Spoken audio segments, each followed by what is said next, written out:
Pessoal, no final da aula passada, que falamos sobre a água, eu falei para vocês que na próxima semana veríamos o estudo dos sais minerais.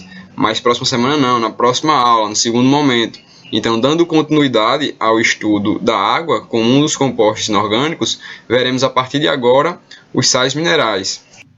Então, pessoal, decidi nesse momento de não aparecer mais, como estava aparecendo na aula sobre água, porque facilita bastante para mim no processo de edição dessa aula. Mas vamos já continuidade, não fiquem com saudade, já já eu apareço novamente para vocês.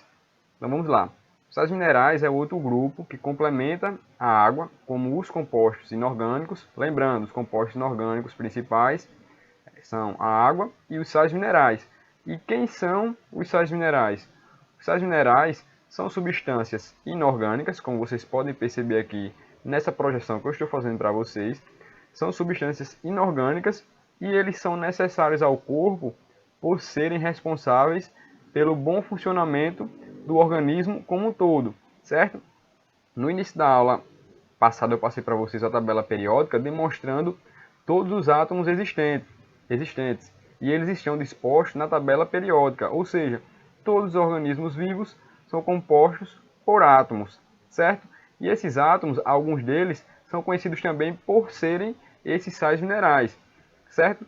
Esses sais minerais têm ação no corpo humano, trazendo um bom funcionamento do organismo. Um exemplo, para o bom funcionamento, para o correto funcionamento do metabolismo, é necessário a existência dos sais minerais.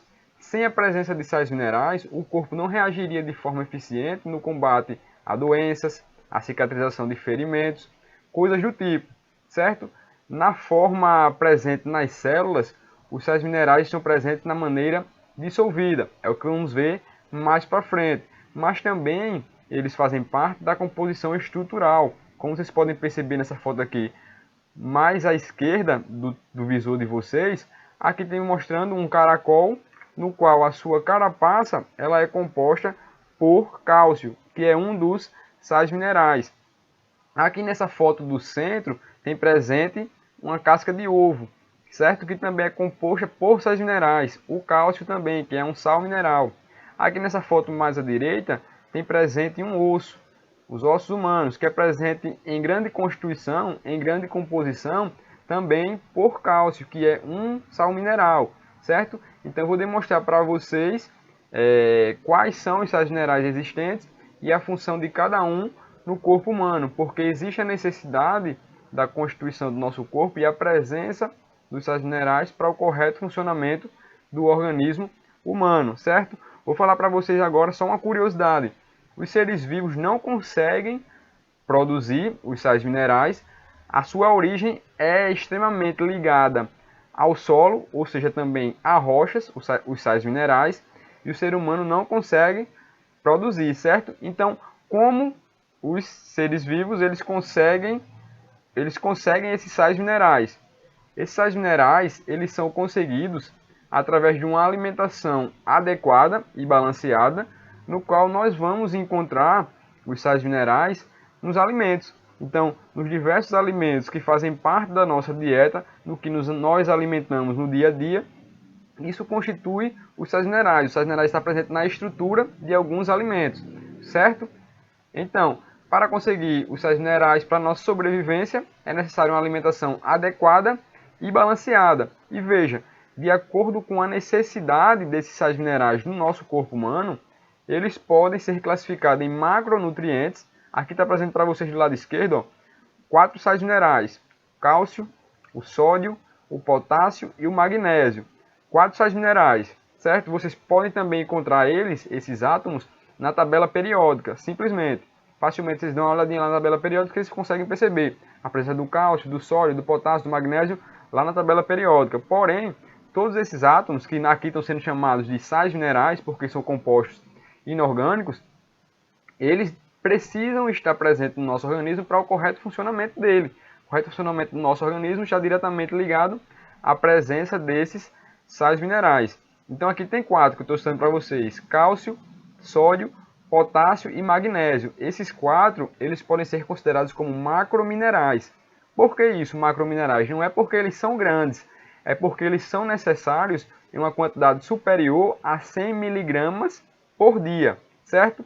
Então, se cair em alguma questão de prova, alguma pergunta para vocês, por que alguns sais minerais são considerados macrominerais? Aqui no caso, estou citando para vocês o cálcio, o sódio, o potássio, o magnésio, mas tem ainda outros como o enxofre, o cloro, o fósforo, certo? São sais minerais considerados como macrominerais, certo?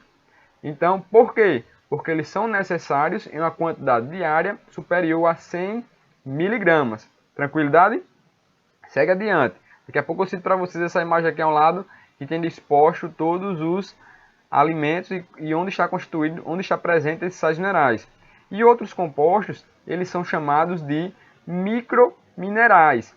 Por que microminerais? Não é porque eles são pequenos, é porque a necessidade deles no organismo vivo, é inferior a 100 miligramas por dia, certo?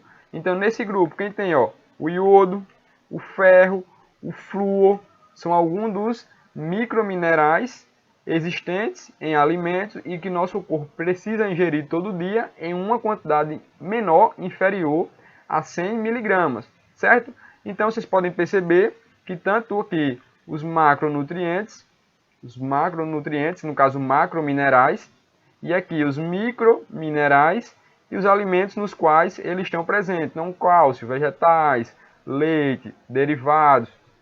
Onde é que o sódio está presente? No sal de cozinha, certo? Em outros locais aqui também está presente o cálcio, nos vegetais de cores verde escuro, está presente uma quantidade considerável de sódio, porém existe também o perigo de se ingerir em quantidade maior do que o necessário, porque existem alimentos com alta quantidade de sódio. O sódio está presente no sal da cozinha, a gente geralmente usa para tudo o sal de cozinha, mas existem alimentos pipos e vários outros, miojo, vários alimentos que não são ricos em nutrientes e que têm a quantidade de sódio muito alta. Então, o sódio é necessário você ingerir, ter na sua dieta, mas a ingestão superior ao necessário pode trazer problemas. Qual é um dos problemas do excesso superior ao necessário de sódio? Uma pressão alta.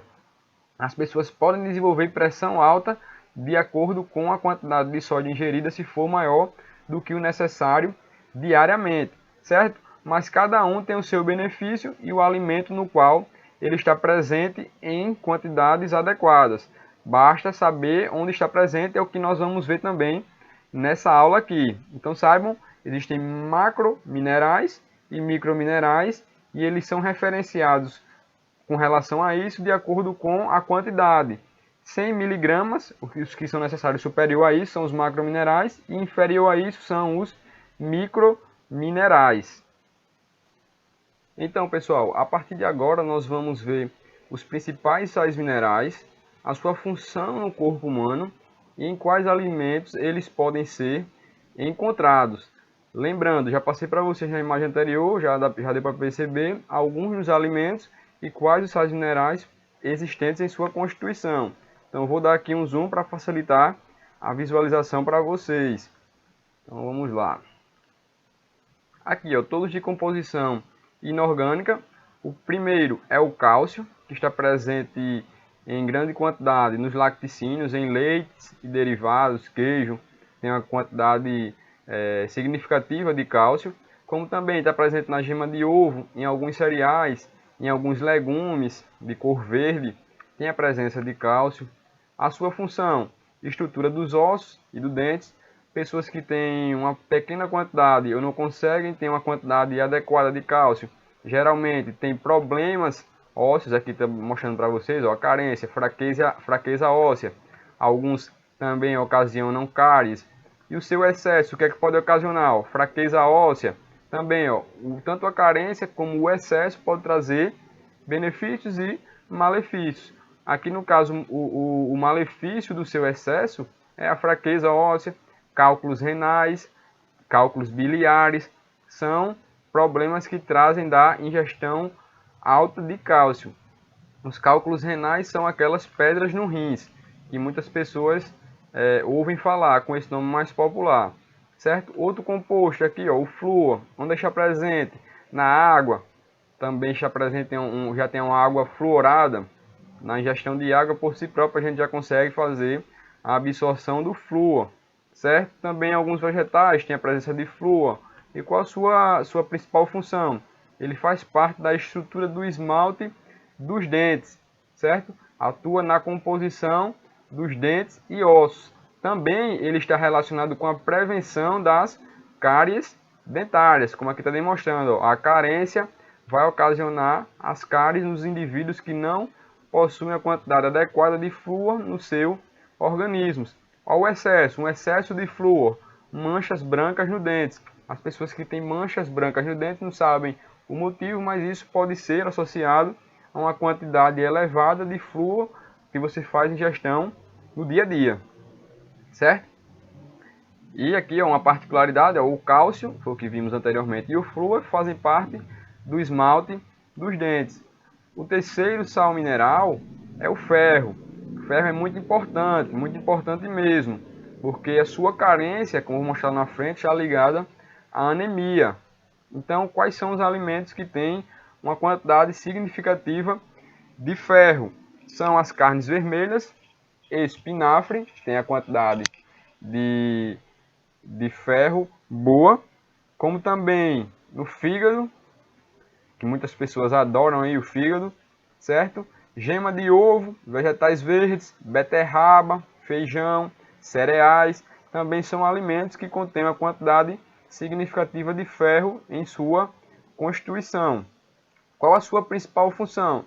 Uma função estrutural. Por que estrutural? Estou demonstrando. Porque ele é um dos componentes da hemoglobina. E o que é hemoglobina? Hemoglobina é uma proteína que está presente no nosso sangue, que ela faz o carreamento do oxigênio. Então, se uma pessoa tem uma baixa quantidade de ferro, consequentemente vai carrear pouco sangue, vai ter um pouco sangue carreado no seu organismo e, por consequência, vai ter a anemia. Então, uma baixa quantidade de ferro na constituição do organismo humano está ligado automaticamente à presença de anemia, um tipo de anemia. As pessoas anêmicas ingerem uma baixa quantidade de ferro, certo? E o seu excesso. O excesso de ferro vai ocasionar um sangue mais espesso. Também é um problema. Então tem um problema tanto com a carência quanto com o seu excesso.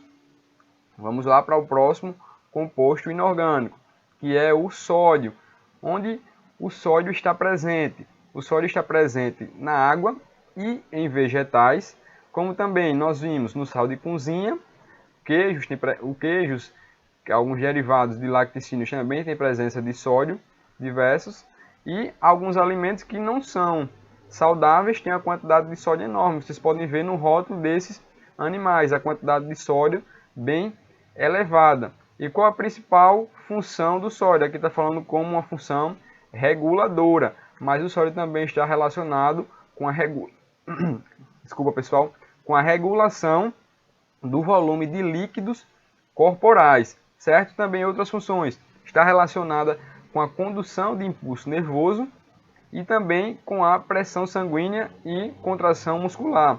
Então, isso são algumas das funções do sódio. Também está ligado à pressão sanguínea e contração muscular, além da regulação dos líquidos corporais.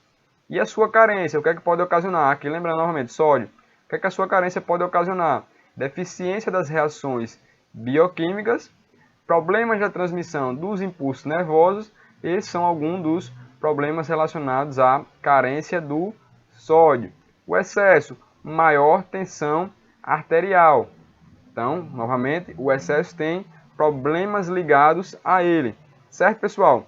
Então, nós falamos aqui até o sódio, os demais componentes, vocês podem copiar aqui a partir dessa tabela, que eu vou disponibilizar para vocês, se vocês já estão vendo. Então, dê uma pausada aí no vídeo e copiem cada alimento onde está presente, esses sais minerais que eu estou demonstrando aqui para vocês, a sua função e importância, como também as suas particularidades. Copiem tudo. Tranquilo? Vamos seguir adiante. Então, pessoal, os sais minerais podem estar presentes no meio intracelular. E o que é que quer dizer meio intracelular? No meio dentro da célula, no meio interior da célula. Aqui está sendo representado para vocês mais à direita uma célula. Então, em seu interior, pode existir, ou há a presença, sempre existe a presença dos sais minerais, como eu estou circundando aqui para vocês nessa imagem. Podem prestar atenção. Então, o que é que faz o isolamento da parte intracelular e da parte extracelular? Sabemos, a membrana plasmática. E nesse local que está presente os sais minerais, como é que se dá o seu nome? Citoplasma, certo? Então, existe uma grande quantidade de sais minerais no citoplasma das células, no meio intracelular, no meio que se passa a membrana plasmática. Então, quando os sais minerais estão presentes nessa porção aqui, que é conhecida como citoplasma, eles ficam dissolvidos, porque no citoplasma existe uma grande quantidade de água. E quando esses sais minerais estão dissolvidos, ou estão presentes junto com a água, eles ficam na forma de íons. Então, quando os sais minerais estão dissolvidos, eles ficam na forma de íons, que são partículas dotadas de cargas elétricas. Acredito que vocês já viram lá na química os íons. Quais são? Os cátions e os ânions, certo? São os íons, mas eu não vou aprofundar nisso porque não é o tema da minha aula. Mas os sais minerais, quando estão dissolvidos em água, eles ficam na forma de íons, que podem ser tanto os ânions como os cátions, que são íons. Mas vamos voltar para a biologia. Então, o que acontece? Nós vimos que a célula é a unidade fundamental da vida. Então, a célula, o conjunto de células formam os tecidos em conjunto formam os órgãos formam o sistema, e os sistemas todos, como o sistema reprodutor, o sistema respiratório, o sistema digestório, formam o organismo como um todo. Então, a célula é a unidade fundamental da vida. E os sais minerais estão presentes no meio intracelular, em todas as células, na sua forma dissolvida. Certo? Dando seguimento, os sais minerais também podem estar associados a moléculas orgânicas. E quais são as moléculas orgânicas? Citei lá na introdução da aula, as proteínas, os carboidratos, os lipídios. Então, os sais minerais podem estar também associados a algumas moléculas orgânicas. Aqui um exemplo para vocês, até quando eu falei do ferro, que eu comentei sobre a hemoglobina. E a hemoglobina é uma proteína, vocês podem ver aqui, ó, aqui é uma célula sanguínea. Quando a gente se corta, a gente vê aquele sangue jorrando lá bem vermelhinho. Então, muito da decorrência da cor vermelha do sangue é a presença do grupo de ferro, que está falando grupo M, mas é um grupo que tem o ferro na sua constituição, certo? Então, o ferro faz parte da constituição da proteína hemoglobina, para demonstrar para vocês que os sais minerais podem estar associados a moléculas orgânicas, aqui nesse caso a uma proteína, que é a hemoglobina. E já a outra molécula também que é muito importante, mas aqui não tem presente nos animais, só nas plantas, a clorofila. Então a clorofila é a responsável, é um pigmento responsável por absorver a luz e consequentemente garantir que os organismos que fazem fotossíntese consigam produzir o seu alimento. Então na constituição aqui da clorofila, percebam aqui na porção central a presença de um átomo de um sal mineral, que é o magnésio. Então ele está ligado à clorofila, permitindo o seu correto funcionamento. Se não houvesse a presença do magnésio aqui na constituição da clorofila, ela simplesmente não executaria sua correta atividade. Como também na hemoglobina. A não presença do ferro, consequentemente, faria com que essas hemácias não carreassem oxigênio. E, consequentemente, a ausência de ferro tornaria as pessoas que têm essa deficiência em pessoas anêmicas, com um dos problemas. Certo? Vamos já à continuidade. Então, também, alguns sais minerais são considerados como ativadores enzimáticos. Enzimas também é um composto orgânico que nós vamos estudar mais para frente, mas agora percebam, os sais minerais ele atua como um ativador enzimático. Ou seja, percebam nessa foto aqui mais abaixo, aqui tem uma enzima e para essa enzima funcionar é necessário um substrato. Então a enzima está lá parada, sem nenhuma ação, porém só se torna ativa se alguma substância se ligar a ela. Então ela fica no seu modo desativado, e quando uma substância determinada, inorgânica, que no caso um sal mineral, se liga a essa enzima, ela começa a funcionar de maneira natural. Esse sal mineral é específico para cada enzima. Aqui nessa foto mais à direita tem um exemplo de algumas enzimas e qual sal mineral pode o ativar. Esse sal mineral pode ser chamado também como um cofator, certo? Um cofator que faz essa enzima funcionar. Então, novamente, esses sais minerais, alguns sais minerais, podem fazer com que algumas enzimas se tornem ativas. Sem a sua presença, essa enzima se tornaria ou fica de maneira inativa. Então, alguns exemplos aqui para vocês, ó. A catalase, citocromo, hexoquinase, urease e aqui do lado direito demonstrando qual o seu cofator, ou seja, qual o seu composto ou qual o seu sal mineral que precisa se ligar para acontecer a sua correta função, para acontecer o seu correto funcionamento. Anotem tudo, pessoal, anotem tudo, dê pausa, se tiver rápido para vocês, vocês vão dando pausa e vão vão escrevendo no seu caderno para ir assimilando com maior facilidade. Vamos lá, vamos seguir. Então também os sais minerais, eles podem atuar no equilíbrio ácido-base. O que é isso? Algumas regiões do corpo humano possuem pHs diferentes. E o que é pH? pH nada mais é do que a quantidade de ácido em determinadas regiões do corpo.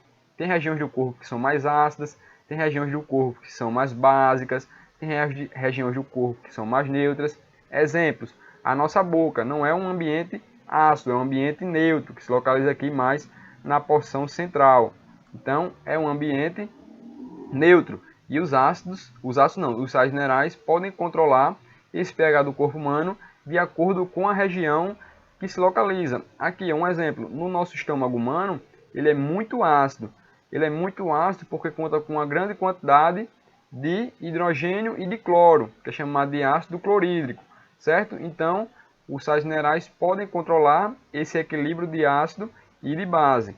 E em regiões mais alcalinas, constituem com a menor quantidade de hidrogênio em sua presença. Um exemplo de uma região mais alcalina, o intestino delgado, certo? Desse slide, saibam só que os sais minerais podem atuar no equilíbrio ácido-base, de forma que eles podem controlar o pH do corpo humano. Existe o pH ácido, o pH alcalino e o neutro. Percebam aqui na escala, ó, o pH neutro é quando a região do corpo humano tem o pH igual a 7, com regiões com pH abaixo de 7 são consideradas regiões ácidas, e regiões que têm o pH superior a 7 são consideradas regiões alcalinas. E quem pode controlar esse pH do corpo humano? Alguns dos sais minerais. Tranquilo? Seguindo. Os sais minerais também podem atuar no equilíbrio hídrico. E o que é isso? No equilíbrio entre o meio intracelular, ou seja, o meio dentro da célula, com o meio de fora da célula. Percebam aqui nessa imagem mais abaixo, de acordo com a concentração de íons no espaço extracelular, ou seja, no espaço de fora da célula. Se o espaço fora da célula, que está representando uma célula, aqui nessa imagem aqui, que eu estou circundando para vocês, aqui tem uma célula. Se no seu meio extracelular tiver uma grande quantidade de sal mineral dissolvido, que ele se torna um íon, então se tiver uma grande quantidade de sal mineral fora da célula, a água que está presente numa célula tende a sair e essa célula, consequentemente, tende a murchar pela saída de água. Então, se a região extracelular estiver com a maior quantidade de íons, essa região é chamada de hipertônica, então a região extracelular está hipertônica, com uma grande quantidade de íons, de sais minerais, a água que está presente na parte intracelular tende a sair. Por quê? Tem uma maior quantidade de íons do lado de fora do que do lado de dentro. Essa imagem aqui mais central está demonstrando a concentração isotônica. E o que é isso? Uma concentração igual entre a quantidade de sal mineral dentro da célula da quantidade de sal fora da célula. Então está igual. Condições iguais de sal mineral tanto dentro como fora, as células permanecem intactas na sua forma natural. Sai água e entra água de maneira natural. O outro tópico, com relação a baixa quantidade de sal mineral fora e uma alta quantidade de sal mineral dentro. Então, baixa quantidade, estou sinalizando aqui com o sinal de menos. Na região fora da célula tem uma pouca quantidade de sal mineral e já dentro da célula tem a grande quantidade, certo? A tendência da água é entrar para o local que tem uma maior concentração de sal. Então, nessas condições, a célula tende a receber uma grande quantidade de água e ficar mais enrijecida, certo? Pessoal, e outra função dos sais minerais é participar do equilíbrio elétrico da célula.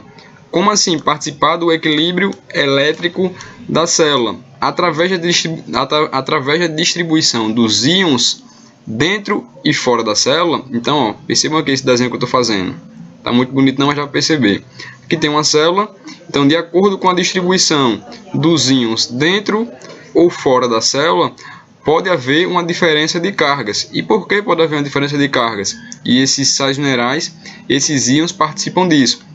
Lembre-se que eu disse para vocês lá atrás que quando um sal mineral está dissolvido, então percebam aqui a membrana, aqui o citoplasma, tem água no citoplasma, como também tem água na parte extracelular, que estão as iniciais da água.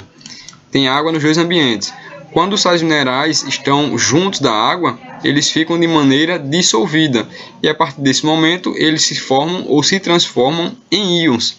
E esses íons eles podem ser carregados tanto positivamente como negativamente, de acordo com a sua natureza, certo? Alguns sais minerais vão ser dissolvidos em íons positivos, outros sais minerais, quando dissolvidos em água, se transformam em íons carregados negativamente, certo? E de acordo com a disposição desses íons dentro da célula, aqui veja também, aqui isso aqui é uma célula, dentro da célula, parte interna, e a parte de fora, parte externa, pode ocorrer uma diferença de carga.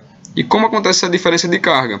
Percebam, se na parte extracelular tem uma maior quantidade de íons carregados positivamente, consequentemente, a parte interna vai ser carregada negativamente com relação à parte extracelular, certo?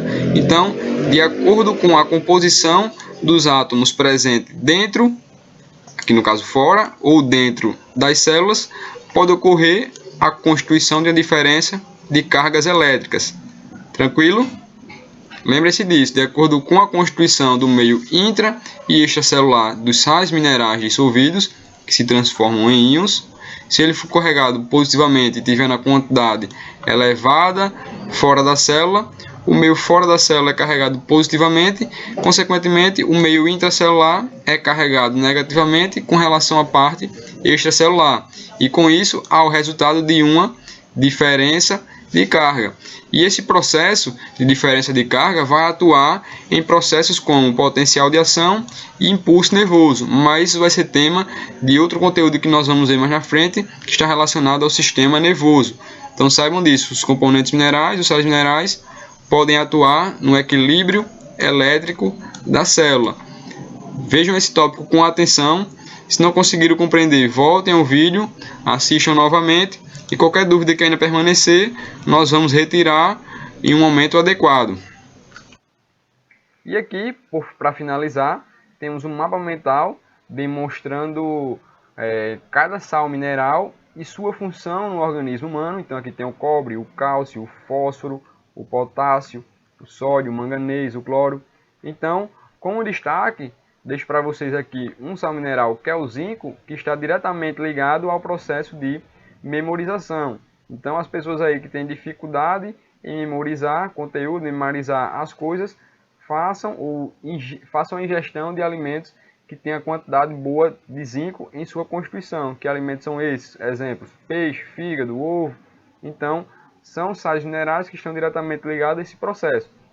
Então, pessoal, dessa forma, finalizamos o conteúdo relacionado aos compostos inorgânicos, vimos o estudo da água e dos sais minerais.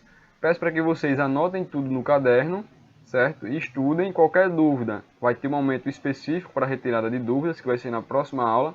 Então, nessa primeira aula, vocês veem essa videoaula, assistem com calma, pausando as partes que tem mais dificuldade, vê novamente para compreender, copiem tudo no caderno e as dúvidas que permanecerem, no segundo momento, na segunda aula, eu vou estar presente com vocês, tanto na plataforma do Classroom, como também, se necessário, por chamada de vídeo para tirar as dúvidas de vocês.